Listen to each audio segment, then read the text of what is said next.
तो मुझे प्रेरणा देने वाले स्वर्गीय अर्जुन सिंह गुसाई जी थे। महिलाओं के उत्थान को लेकर जो कार्य शुरू हुए थे वो 2013 से शुरू हुआ। हम गवर्नमेंट से कोई उम्मीद नहीं रखते। साथ ही महिलाओं के लिए एक सिलाई बुनाई केंद्र भी खोला।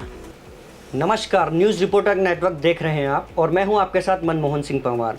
आज हम आपको ऐसी शख्सियत से मिलाने जा रहे हैं जो पहाड़ से निकलकर और मुंबई जा बसी हैं और आज भी पहाड़ के लोगों के लिए काम कर रही हैं। हमारे साथ मौजूद हैं उत्तरांचल महासंघ मुंबई की संयोजिका कुसुम गुसाई जी। तो मैम, सबसे पहले आपका स्वागत है हमारे शो में। धन्यवाद मनमोहन सिंह जी। तो मैम, हम आपसे जानना चाहते हैं आपके संघ का नाम क्या है और आप पहाड़ के लिए क्या कार्य कर रही हैं। हमारे संघ का नाम है उत्तरांचल महासंघ मुंबई, जो 2005 में जिसका गठन हुआ था। और हम उस वक्त से लेकर अभी तक मुंबई के लोगों के अलावा पहाड़ में रह रहे लोगों के लिए काम कर रहे हैं। तो मैम, आप 2013 से आप काम कर रहे हैं उत्तराखंड में भी। हाँ जी। तो आपको कहाँ से प्रेरणा मिली कि आपको उत्तराखंड में काम करना चाहिए?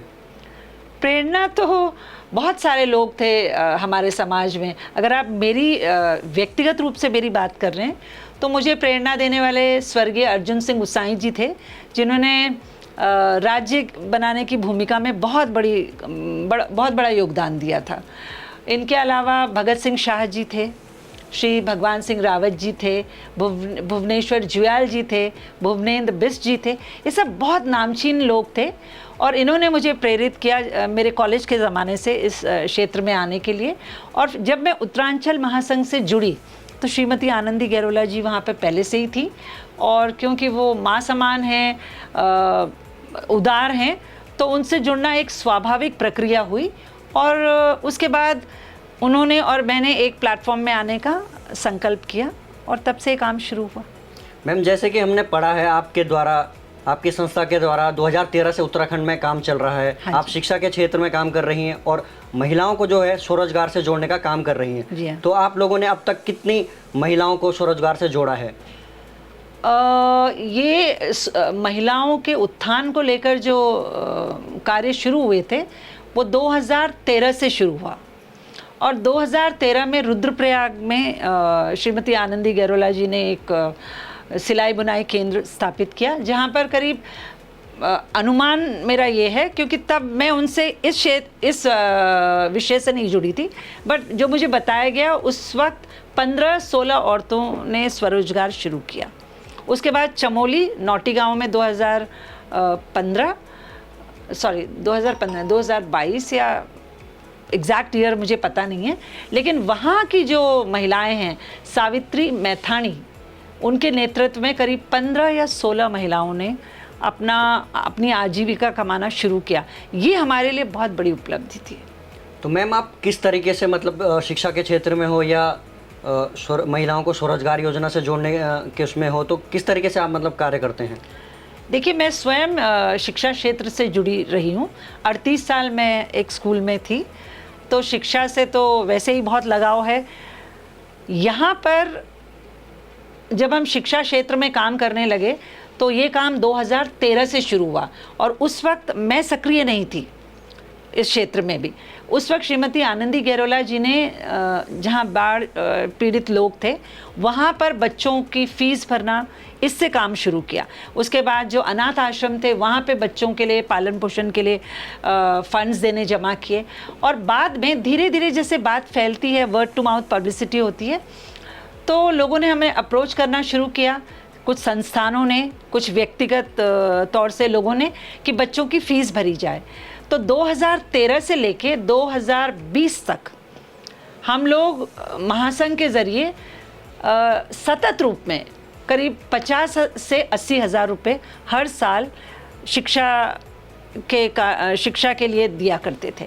उसके बाद 2022 में चाकीसैन में एक स्कूल है, शिशु मंदिर, उनको हमारे कार्यों के बारे में पता चला तो उन्होंने हमें अप्रोच किया और उन्होंने कहा कि हमें कंप्यूटर सेंटर की बहुत ज़रूरत है। हमारा जो विद्यालय है वो प्राइवेट है, हमारे पास कंप्यूटर्स नहीं हैं, और क्योंकि अभी कंप्यूटर एजुकेशन बहुत ही ज़रूरी हो गया है, कोरोना के दौरान सब ऑनलाइन टीचिंग था, तो हम उसका महत्व समझते थे। तो श्रीमती आनंदी गैरोला जी ने हम सब को जमा किया और कहा कि चलो अब हम ये एक मसला उठाते हैं। और तब हमने चाकीसैंड में कंप्यूटर और प्रोजेक्टर्स उपलब्ध कराए, और बहुत खुशी होती है हमको ये जानकर, क्योंकि रेगुलर फीडबैक मिलती है हमको वहाँ से कि आज वो स्कूल जो कल तक एकदम निगलेक्टेड स्कूल था, आज एजुकेशन डिपार्टमेंट की मीटिंग्स भी वहाँ ली जाती हैं। तो ये हमारे लिए फ़ख्र की बात है। हमारे एक सदस्य हैं श्री भूपेश गौनियाल जी, जो बहुत ही साइंटिफिक नज़रिया रखते हैं। तो वो हमेशा मतलब महीने 2 महीने में इन बच्चों से जुड़ते हैं, इनसे संपर्क करते हैं, इनसे वार्तालाप करते हैं और उन्हें मोटिवेट करते हैं, उनको प्रोग्राम्स देते हैं कि आप क्या क्या कर सकते हैं कंप्यूटर एजुकेशन के ज़रिए। इसके बाद इस बार घनसाली के स्कूल ने हमें इंटर कॉलेज ने अप्रोच किया, तो हम वहाँ आए। वहाँ पे हमने कंप्यूटर केंद्र खोला, साथ ही महिलाओं के लिए एक सिलाई बुनाई केंद्र भी खोला। और अब अगले साल के लिए अभी से हमारे पास एक एप्लीकेशन आ गई है, तो हम उसकी तैयारी में हैं। मैम, आपके द्वारा किया जा रहा कार्य तो सराहनीय है ही। हाँ जी। लेकिन आप ज़रूरतमंद लोगों को किस माध्यम से मिलती हैं? हमारी एक पॉलिसी बहुत स्ट्रेट है, हम कोई मिडिल मैन नहीं रखते। अगर हमें पता चलता है, कोई हमें बोलता है कि फ़लाँ आदमी को ज़रूरत है, तो हम फिर उस व्यक्ति से इन्फॉर्मेशन लेके डायरेक्ट उन लोगों से कांटेक्ट करते हैं। मैं आपको बताना चाहूँगी कि 2 साल 3 साल पहले पौड़ी गढ़वाल में कोई एक मिस्टर सत्येंद्र हैं, वो गुजरात से आए थे और उन्होंने हमारे संघ को इन्फॉर्म किया, मुझे इन्फॉर्म किया कि वहाँ एक महिला है जिसका घर बुरी तरह टूट गया है जी। तो हमने उनसे कहा आप हमारी बात डायरेक्ट उधर कराइए। तो जब हमने बात की, उन्होंने कहा हमारी रिक्वायरमेंट कुछ 40,000 रुपये हैं। हमारे संघ ने इमीडिएटली उनको भेजे, उनका घर रिपेयर करवाया। इस तरह हमारा डायरेक्ट होता है काम, हम कोई मिडलमैन नहीं रखते कभी। जी मैम, आपके द्वारा काम किया जा रहा है लगातार 2013 से। हाँ जी। तो आपके को गवर्नमेंट का कोई सपोर्ट मिल रहा है या आप अपेक्षा करते हैं गवर्नमेंट से कोई सपोर्ट? नहीं, हम गवर्नमेंट से कोई उम्मीद नहीं रखते। उसके हमारे अपनी वजह है, गवर्नमेंट वैसे ही बहुत परेशान रहती है, उसके पास बहुत सारे प्रोग्राम्स होते हैं, पहला कारण। दूसरा कारण, गवर्नमेंट को अप्रोच करने का मतलब है लाइन लगाना, बार बार जाना, उतना समय हमारे पास नहीं है।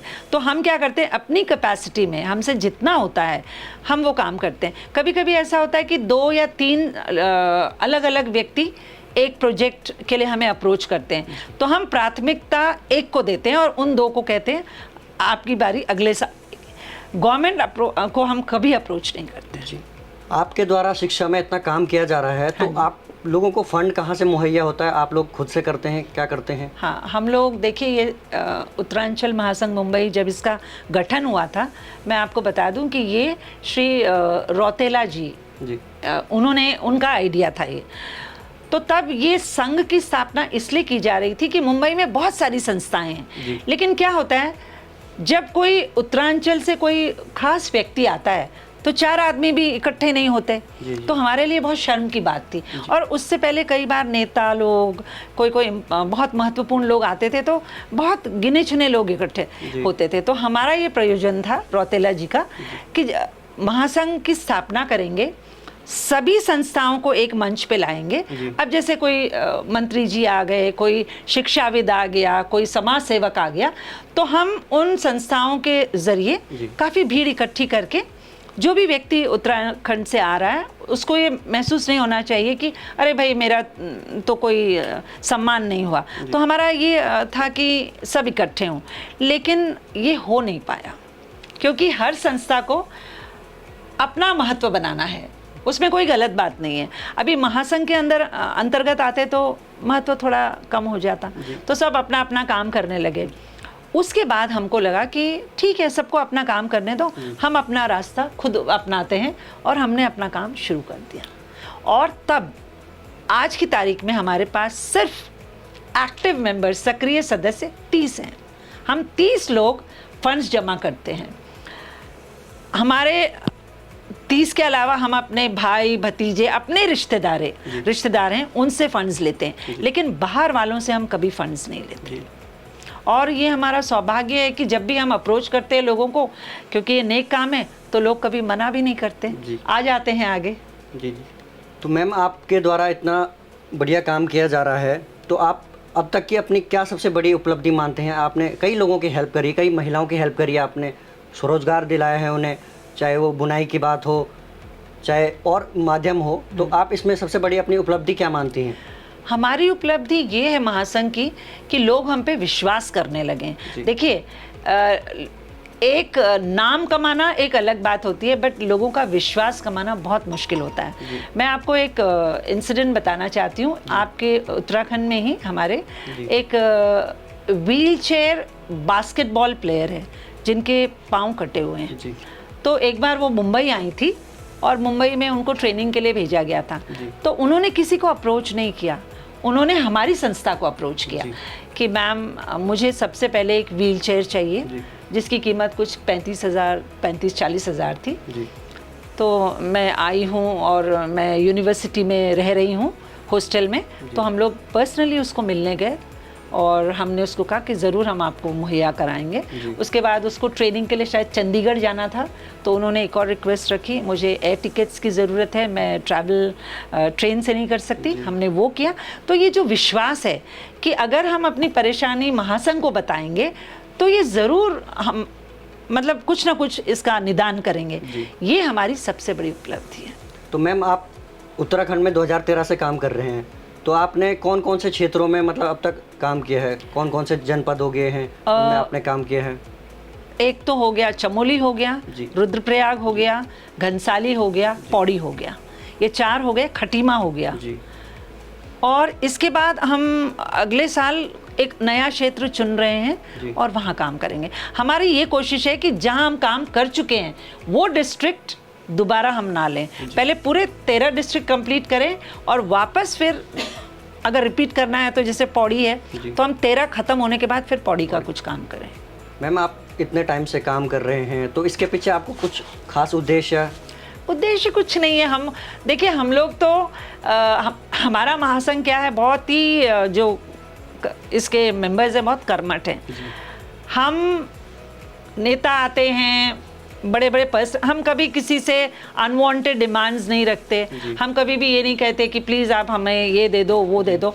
हमारा सिर्फ ये रहता है कि हम मुंबई में रह रहे हैं, तो हमने जो कमाया है, हम इतने जो कुछ भी आर्थिक रूप से या किसी भी रूप से, उसका अगर अच्छा उपयोग हम अपनी मातृभूमि में कर सकें तो वो करें। बाकी हमारा कोई भी प्रयोजन नहीं है। अब हमें ये लगने लगा है कि हमारी जो महासंघ की अध्यक्षा हैं वो 82 साल की हैं। बहुत मुश्किल होता है वहाँ से आना। यहाँ हम 10 दिन रहते हैं, कम से कम 10 दिन रहते हैं। 10 दिन में आप जानते हैं कि आर्थिक तौर से भी हम खर्चा करते हैं, सब अपना अपना खर्चा वहन करते हैं, हमको कोई देता नहीं है। और उनका जो स्वास्थ्य है ना, वो एक बड़ा प्रॉब्लम होता है। अभी 82 साल में होता ही है पहाड़ चढ़ना। तो हम अब की बार हमारा ये है कि जब उत्तराखंड में आप जैसे लोग हैं, प्रेस है, सरकार है, समाज सेवी संस्थाएं हैं, आप लोग इतना सम्मान देते हैं इधर उधर, तो क्यों महासंघ की अध्यक्षा को सम्मान नहीं मिल रहा है उनके कार्यों के लिए? हम अपने लिए कुछ नहीं मांग रहे, बट उनकी उम्र, क्योंकि वो जब भी हम काम करते हैं ना, अब जैसे अभी जाएंगे तो कहेंगी, वो उनका एक डायलॉग होता है, पता नहीं अगले साल मैं जीवित रहती हूँ कि नहीं। तो हमें लगता है कि एक औरत जो इतना काम कर रही है उसको थोड़ा तो नाम, थोड़ी तो इज्जत आप लोग दें। ये हमारा अभी मकसद बना है, इससे पहले कोई मकसद नहीं था। मैम, आप इतने सालों से मुंबई में रह रहे हैं। हाँ जी। आप देखते हैं कि आज उत्तराखंड ऐसे राज्यों में आता है जहाँ सबसे ज़्यादा पलायन हो रहा है। सही बात। तो इसके पीछे आप क्या कारण मानते हैं कि पहाड़ का व्यक्ति उठ के दूसरे प्रदेशों में जाके अपना काम खोज रहा है? तो इसके पीछे क्या कारण मानते हैं आप? देखिए, मैं तो कोई बड़ी बात बोलना नहीं चाहूँगी, सरकार अपना काम कर रही होगी, लेकिन अब जैसे हम लोग हैं, हमारे माता पिता चले गए थे तो हमारा जन्म भी वहाँ हुआ। हम आज रिग्रेट करते हैं कि हम क्यों मुंबई गए, काश हम यहाँ रहते, काश अपनी भूमि से जुड़े होते। लेकिन अब वो टर्न बैक करना बहुत मुश्किल है हमारे लिए, क्योंकि हम वहाँ सेटल हो चुके हैं। अब जो पलायन हो रहा है, मुझे दुख होता है जी।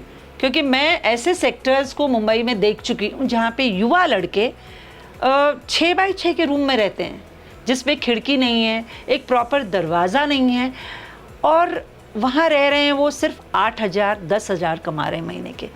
आप उत्तराखंड में इतने प्रोजेक्ट्स हैं, मनरेगा के प्रोजेक्ट्स आते हैं, आपके गांव में सड़कें बन रही हैं, आपके गांव में कई और चीज़ें हो रही हैं, आप उसमें क्यों नहीं संलग्न होते? आप वहाँ रहिए, आपको दिन के कम से कम 300-400 रुपये मिलेंगे, घर का खाना मिलेगा, खुली हवा मिलेगी, वहाँ जाकर आप परेशान क्यों होते हैं? ये बात मुझे पर्सनली कोरोना के टाइम पर बहुत अखरी, बहुत ज़्यादा। कोरोना के टाइम पे हमने देखा कि जो हमारे श्रमिक भाई हैं, जो 18 से 22 या 23 साल की उम्र के हैं, उनके मतलब कोरोना के समय आप विश्वास नहीं करेंगे, हम सो नहीं पाते थे, क्योंकि कभी भी एक फ़ोन आ जाएगा कंटिन्यूअसली, मैम हमारे पास खाना नहीं है, मैम हमारे पास पैसे नहीं है। तो उनसे हम एक ही बात कहते थे कि आप यहाँ रह क्यों रहे हैं? या तो पहला सवाल होता था आपकी कमाई क्या है, तनख्वाह क्या है? 8,000। तो 8,000 के लिए आप अपना गांव छोड़ के इधर क्यों आए हैं? जी। है ना? तो ये बात बहुत कचोटती है आज की हमारी जो युवा पीढ़ी है, जो कि मतलब नॉर्मली शिक्षित है, नॉर्मल मतलब 10th या 12th ग्रेड तक उन्होंने शिक्षा पाई है, वो वहाँ जाके सेटल हो रहे हैं, बिल्कुल अर्थहीन है वो। उनको अपने गांव लौटना चाहिए और गांव में आके अपना जो भी है रोज़गार कमाएं या खेती बाड़ी करें, या बहुत सारी चीज़ें हैं जो वो कर सकते हैं, कोई ऑर्चर्ड्स खोलें, कोई बागान खोलें, कुछ भी कर सकते हैं। इस बात की मुझे शिकायत है। सरकार अपनी तरफ से काम दे रही है। देखिए, सरकार के पास जादू की छड़ी नहीं है कि वो सबको एक ही उसमें बोलेगी चलो मैं आपको अंबानी बना देंगे। आपको धीरे धीरे तो काम करना होगा, और अपने गांव छोड़कर आप मुंबई जैसे शहरों में रह रहे हैं जहां पर बहुत किल्लत है, हर चीज़ की तकलीफ है, क्यों रह रहे हैं आप? मेरा सीधा सा प्रश्न उन लोगों से। मैम, उत्तराखंड में देखा गया है कि सरकार चाहे जो भी रही हैं, उनके द्वारा बार बार दावा किया गया कि हम पलायन के लिए काम कर रहे हैं। सरकार के द्वारा पलायन आयोग का भी गठन किया गया, लेकिन जमीनी तौर पर उसको कहीं देखा नहीं जाता है। तो इस पे आप सही है, मैं वो उस बात को तो मैं मानती हूँ। अभी देखिए, हम थोड़े दिन पहले 2-3 दिन पहले त्रियुगी नारायण गए थे, वहाँ हमारी वैन अटक गई, कुछ हो गया था, टेक्निकल फॉल्ट थी। वहाँ से लेके और नीचे काफ़ी दूर तक एक भी गराज नहीं देखा हमने क्या देखा? होटल्स हैं, लॉजेस हैं, और अंधाधुंध मतलब अभी क्या हो गया, एक होड़ हो गई है पैसे कमाने की। तो इससे प्रोग्रेस नहीं होगा। पैसे कमाने की होड़ में मेरा व्यक्तिगत प्रोग्रेस होगा, मेरे समाज का, मेरे प्रदेश का कोई प्रोग्रेस होने वाला नहीं है। आप कोई ऐसी चीज़ करिए ना जिससे बहुत सारे लोग इन्वॉल्व हों और जो बहुत सारे लोगों को फ़ायदामंद हो। अब सरकार को कहाँ तक इसमें दोष देना है और नहीं देना है, मैं उस पर नहीं जाना चाहूँगी, लेकिन कोरोना टाइम में उत्तराखंड राज्य की सरकार की जो भूमिका रही, एक बड़ा ज़ीरो रही है, बड़ा ज़ीरो। क्योंकि वहाँ पर पौथिक फाउंडेशन, काला जी जिन्होंने यहाँ से चुनाव लड़ा, हम लोग, हाँ, हमारी जो सहयोग संस्था है, हम लोग लगे रहे। हमने 450 बच्चों का, मतलब युवाओं का, वहाँ से यहाँ आने का बंदोबस्त किया। कहीं कहीं पे ऐसे सिचुएशंस आए कि बच्चे रो रहे हैं, भूखे हैं। एक दिन मुझे याद है, सुबह करीब 6 बजे या 5:30 बजे पुणे से किसी का फ़ोन आया मुझे कि मैम हम लोग ना रात भर भूखे हैं, प्लीज़ पैसे भेज दीजिए। मैंने कहा आपका अकाउंट नंबर? हमारा कोई अकाउंट नंबर नहीं है। तो हमने कहा कि आप देखिए, जहाँ भी दुकान है राशन की, वहाँ खड़े रहिए, और जब वो 7 बजे खुलेगी आप उसका नंबर हमें दीजिए, आप सामान ले लीजिए। फिर तो ये जो था ना, ये सरकार का काम था, हमारा नहीं था। वहाँ से जो ट्रेनें छूटी उसमें कोई भी संयम भी नहीं था और नियम भी नहीं था। हम लोगों को उसमें इन्वॉल्व होना पड़ा। एक केस जो सबसे ज़्यादा जिसने मुझे कचोटा, एक दिन रात को करीब 11:15 बजे यहाँ पर हरिद्वार में आई हुई एक फैमिली मुझे फ़ोन कर रही है कि मैम हम हरिद्वार पहुँच गए, लेकिन यहाँ का जो एडमिनिस्ट्रेशन है वो हमको एंटर नहीं करने दे रहा है। बोल रहा नहीं, तुम लोग मुंबई से आए हो, जाओ यहाँ से। तो रात ही रात फिर हमने जो कौतिक फाउंडेशन के हेड हैं श्री केसर सिंह बेस जी, उनको फ़ोन किया। उन्होंने शायद कुछ नेताओं को फ़ोन किया, और ये पूरी प्रक्रिया 3 घंटा लगा। जब छोटे छोटे बच्चे थे तो हम हैरान थे कि कैसे लोग हैं ये, मुंबई जैसे सिटी से वो आ रहे हैं, थके आ रहे हैं, और आप उनको एंट्री नहीं दे रहे हो कि नहीं आपकी वजह से कोरोना बढ़ जाएगा। तो ये सरकार, ये जो तंत्र है ना, ये पूरा इसको मैं फेलियर मानती हूँ। और सरकार में देखिए, जैसे अभी एक छोटा सा उदाहरण देती हूँ कि जो घर का मुखिया है, माँ है, पिताजी हैं, पिताजी नियम बनाते हैं, उस नियम को अगर आप उसका पालन नहीं करते तो उसमें पिताजी की ज़्यादा फॉल्ट नहीं है, वो तो नियम बना रहे हैं, अगर आप नहीं करें। इसी तरह सरकार में जो हेड हैं हमारे, सीएम हैं या जो भी हैं, वो बना रहे होंगे कुछ प्लान्स या कुछ उनका होगा, अगर उसका पालन सही ढंग से नहीं हो रहा है तो अकेले सीएम पर तो हम उंगली उठा नहीं सकते ना, जो उनके अंडर काम कर रहे हैं उनका भी तो कहीं ना कहीं जिम्मा है इन बातों को लेकर। तो ये मानना है मेरा, हम पूरी तरह सरकार को जिम्मेदार नहीं मान सकते, कुछ हमारी भी जिम्मेवारी है। हम जो ये हमारा मन में है कि हम एकदम से अमीर हो जाएं, एकदम से बड़े बन जाएं, और उस चक्कर में हम अगर उत्तराखंड छोड़कर ऐसी सिटी में जाके रहते हैं जहां हमारे लिए ठीक से रहने की भी व्यवस्था नहीं है, तो मुझे लगता है वो हमारी फॉल्ट है। मैम, पहाड़ के युवा अपने बहुत मेहनती पहाड़ के युवा होते हैं, लेकिन तभी भी वो क्या ऐसे कारण रहते हैं कि दूसरे प्रदेशों में जाके उन्हें बर्तन मांजना पसंद आ जाता है, या कोई दूसरा काम मान लीजिए वो कर लेते हैं, वो करने के लिए तैयार हो जाते हैं, तो इसमें कहीं ना कहीं सरकारी तंत्र फेल होता हुआ नज़र आता है। नहीं, ज़रूरी सरकारी तंत्र तो फेल होता है, लेकिन आप ये बताइए कि अगर वहाँ पर एजुकेशनल क्वालिफिकेशन, अगर सपोज एक ग्रेजुएट है, आप एक ग्रेजुएट को फलाना एक पोस्ट देंगे, अगर मैं ग्रेजुएट नहीं हूँ तो वो तो मुझे एक ऐसी जॉब देंगे ना जो ज़्यादा एजुकेशन रिक्वायर नहीं करती, उसमें सरकार का कहाँ से दोष आता है। हमें अपने आप को इतना शिक्षित कर लेना चाहिए कि हम कहीं भी जाएं, भारत भर में या बाहर भी, तो हमें हमारे वो जॉब अपॉर्चुनिटी मिले। लेकिन अगर हमारे शिक्षा ही उतनी नहीं है तो हम किसको दोष देंगे। उत्तराखंड से मीलों दूर रहकर आप अपने अंदर के पहाड़ी को कैसे जीवित रखते हैं?